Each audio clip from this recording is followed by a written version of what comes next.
Like a river and the blood that flows through our veins, our ecosystems need to connect and flow together to form a network that interacts and integrates into our growing urban metropolis. When an ecosystem becomes fragmented and disconnected, it becomes stagnant. The patchy ecology in the urban Auckland region is creating a disconnect between people and the ecological world.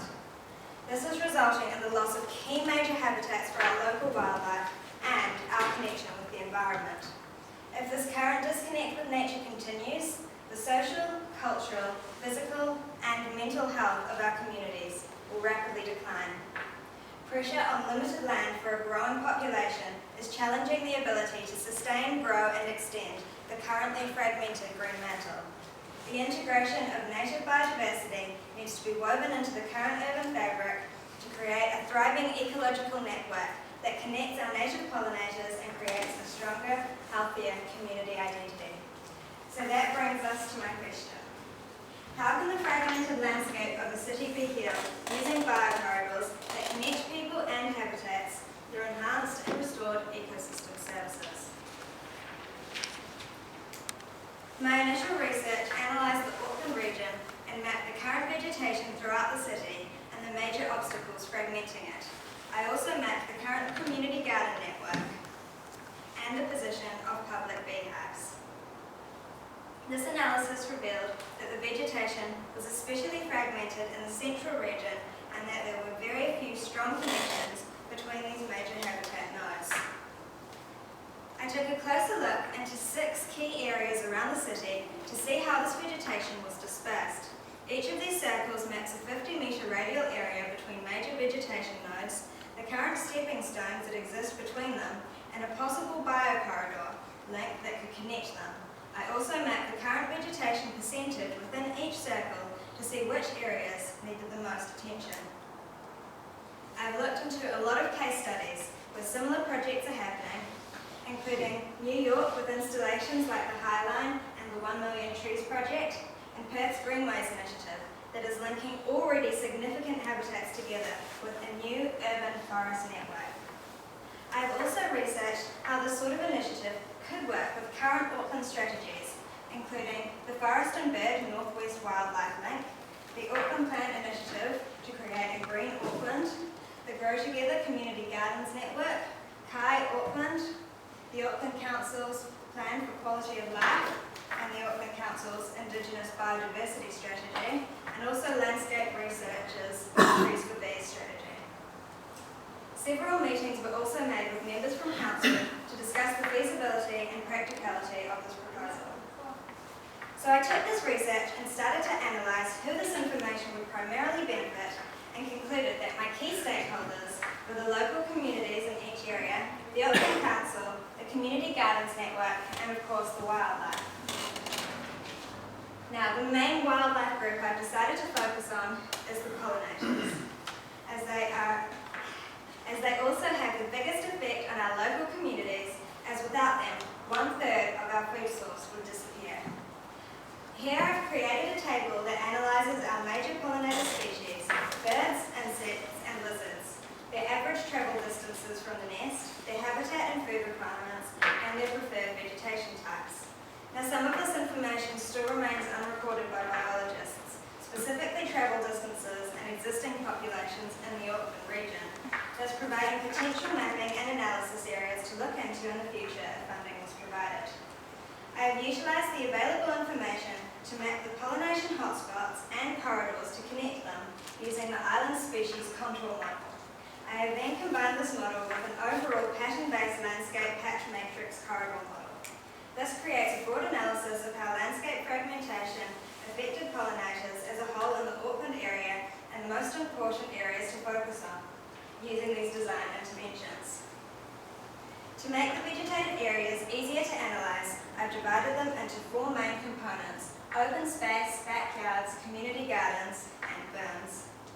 These images show the current and proposed ecosystem within each type, and this table analyses the typology, physical connections, contributions, and the quality of each. These maps show the finalised biocorridor network and the position of the biocorridor I've decided to zoom in on, which is here in Queensland. So it connects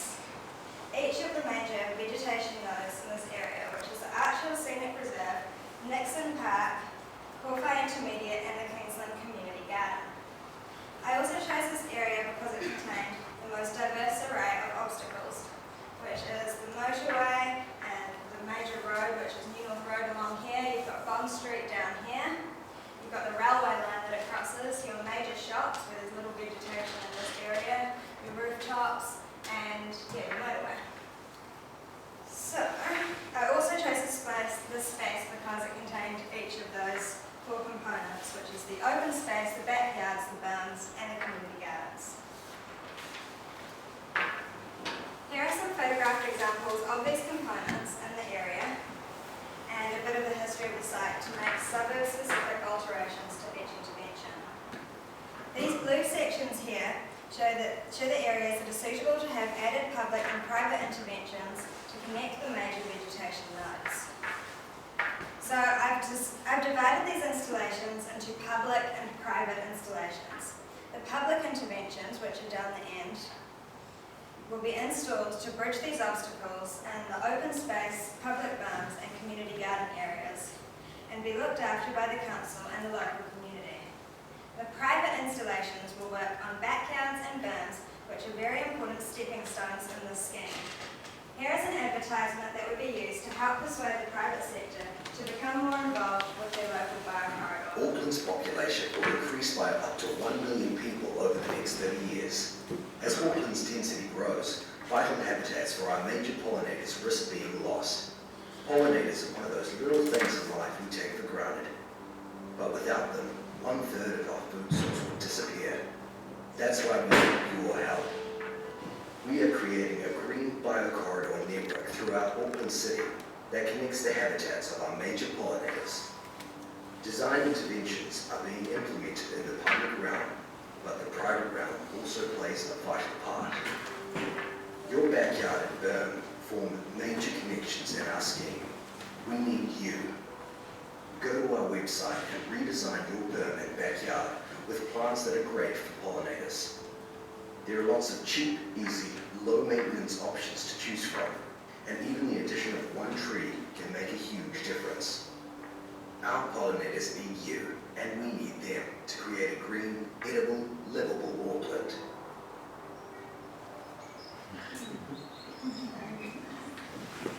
So I give a big thank you to Lauren Day, who helped me with the creation of that animation, and to Sam Fraser for doing the voiceover for me. The private sector will play a huge part in connecting these major habitat nodes, as backyards and berms make up a large percentage of the vegetation in Auckland. Now these are the public design interventions that I have been working on. This one here is Bond Street Bridge, so putting in ferns and small flowers to bridge the gaps over the motorways. There's already little bits trying to go through here, so I'm pretty sure it'll work. This one here is Nixon Park entrance, so putting in some more berm areas. Motorway signs, creating ways to bridge the gap of the motorway. Got cycleways, which I focus on later on. Flower berms, so getting the council berms to be planted in this way to encourage private sector to do the same for their own berms. No parking areas, which I also focus on a bit later. Pocket parks, which are owned by businesses they can contribute to. Community beehives, I propose that one of them gets put in each community garden to improve the vegetation. Living walls and living roofs in the business areas. I also propose that the community garden entrance and exit ways be made, I don't know, you kind of don't really know it's there. Not many people know that Kingsland even has a community garden. I sure didn't, I kind of stumbled across it and there's nothing much online. So I think it would be great if we created an entrance way so that people know it's there and want to use it. And the exit way sort of looks like you're walking to someone's backyard, so that needs a bit of work too. The intersection islands, propose that each of them gets planted out instead of being concreted. Railway corridors, pollinator hotels, which I focus on here, and a railway bridge. So, I've taken 5 of these conceptual designs and finalised them. So this here is Wisteria Lane.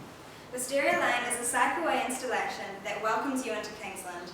Constructed from a willow frame, the formation arches over the cycleway, creating an ambient, tranquil relief from the motorway that runs parallel. Adorned with native Museum clematis, Mullumbeckia and wisteria, these plants will be swarming with pollinators, especially insects and birds. The copper butterfly, in fact, can only lay its eggs on Mullumbeckia, so this is a very important plant for it. By creating safe and beautiful cycle areas, we also encourage more people to cycle, which is vital as Auckland's population grows. This is Clover Corner. No parking areas are some of the most wasted spaces in urban areas. The leftover areas in car parks that aren't quite big enough to create another car park or would get blocked in by other cars are usually asphalted and marked with yellow lines. These buscape areas have the potential to be pollinator hubs and workers' stepping stones through urban areas. These spaces can be easily transformed by removing a section of asphalt and replacing with soil and cheap, easy, low-maintenance planting. This example shows clover and fennel as the main plant sources. Walls can also be transformed into insect walls that give lizards places to shelter and hide. Native bees are placed to form a home, and other beneficial insects are placed to live and shelter. The pollinator hydrator. One of the biggest problems for insects in urban areas is finding somewhere to drink. If the water is too shallow, it is prone to drying up, and if it's too deep, they can slip in and drown. By using small stones to create a hydration station, the insects can balance themselves on a stone and drink from the viscous of water that forms over the stones. Low maintenance, easy to grow flowers of any variety can be planted in the feeder. In this example, buttercups and hanging rosemary have been used. The bottom section has a water trough that collects the rainwater for larger pollinators like birds to drink from. This structure can be hung from traffic lights, street lights, billboards, balconies, anywhere in urban areas that biocorridors need to be strengthened to encourage pollinator dispersal.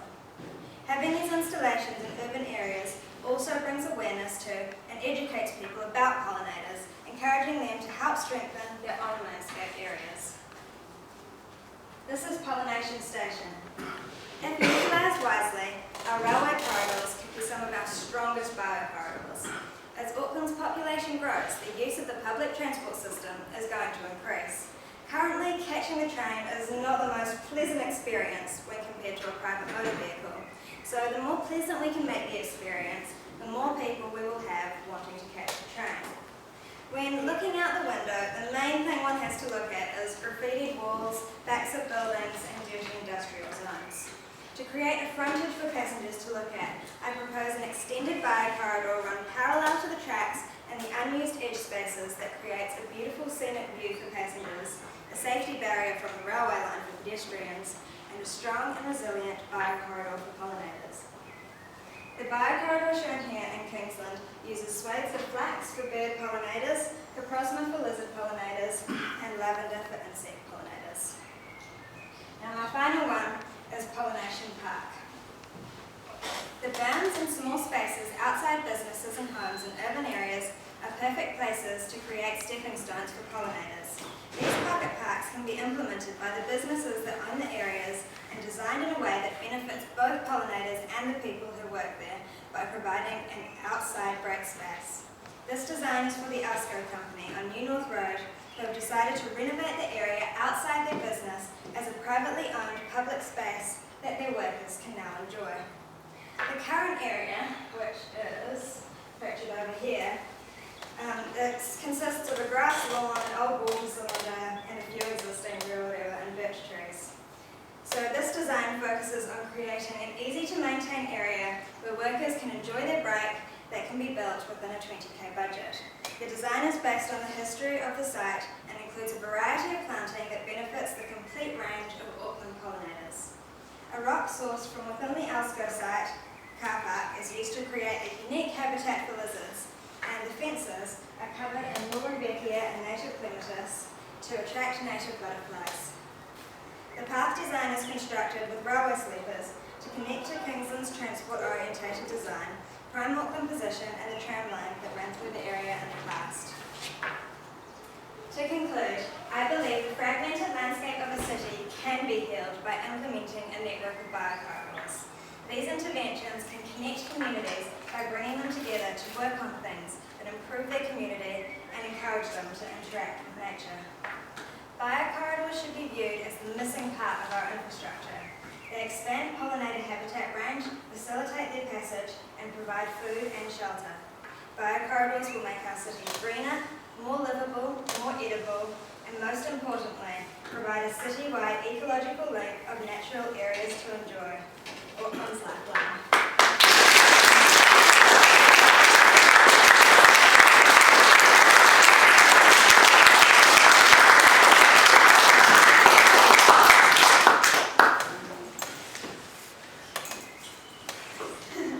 Thanks, Andrea. I thought it was really good. You had a very clear vision for it, and also a really good level of detail. But ultimately, I thought you took us on a really great story from start to finish. That was just so easy to follow. So I thought that was really good, and a very infectious enthusiasm. Want to get on and do it. I thought your video was a cool, different way of looking at it, engaging that answered, some of the questions you had. So I thought it was cool. One of the questions I have is, you've got lots of flowers in there, so that's fine. That's what you think is good for pollinators. But I'm interested in, I guess one side of that is maintenance. Yeah. And how do you maintain lots and lots of flowers all the time, all over the place? And so, a couple of things there I'm just interested. Did you think about flowering calendar in terms of about when pollinators need food and when they don't need food? And is it only flowers that's the right thing? Did you think about trees, shrubs, and there's quite a lot of questions in here, sorry. Natives versus sort of non-natives, and what's taken all of that big picture of vegetation? Yes, I'm trying to remember what your first question was. Just really about flowering calendar and about what sort of vegetation is right and why flowers. Yeah, well, I thought there's a lot of ground covers that you can use, like purple thyme, and you can use them instead of grass. And most people like to mow their lawns like once a week, whereas with the purple thyme, you can let it grow and you only have to mow it 2 times a year. So in effect, it's lower maintenance than if you had a lawn there, which is pretty much what's in most of the places, unless it's concrete. I haven't just looked at flowers. I didn't use as many trees because of course they're more expensive and you've got to look at all the underground stuff that's happening. But in the pollinator park one, I was looking at trees and the rerewas that are there were perfect for keeping, I thought, because they're great for pollinators. A lot of shrubs like hebe can be used. The native versus exotic, we did have quite a few debates about that. I wanted to use mainly natives, but especially since we've got the honeybee, which isn't a native yet, we really need it to pollinate most of our crops. You've got to sort of allow for that too, and a lot of our natives don't have many flowers, so don't attract the honeybee quite as much, apart from porphyries and cacao and things. So I thought it's important to have a mix of exotics too, because that's what Auckland is. Yeah. Thanks, Andrea. I enjoyed your story, and I found myself looking for the big moves that might make for kind of funding projects. So the two that stood out for me were the rail corridor and the berms, and I thought both of those have potential. The rail corridor in terms of a major sort of infrastructure project, and the berms as a system that, a bit like your advertising, could be offered to people who don't want to mow their berms because they have to now instead of council doing it, to go out and plant it up for them. I thought that has sort of commercial potential because it's a big system within the city that a lot of people might get on board with. The other things I felt were a little, they're smaller interventions, but I could see you taking a road show out there to garden groups and community groups around Auckland and those sort of products that went out there. I found some of your allusions and terminology a little bit sort of, a little bit soft, and I wanted a bit more sort of rigorous language, but I think that in terms of the public, it would appeal to them, and so I think there's aspects in there that have enough oomph to be approached from that sort of bigger citywide scale. So well done. Oh, thank you. Thanks for that, Andrew. I agree with these guys. You led us through the story really well. It made sense.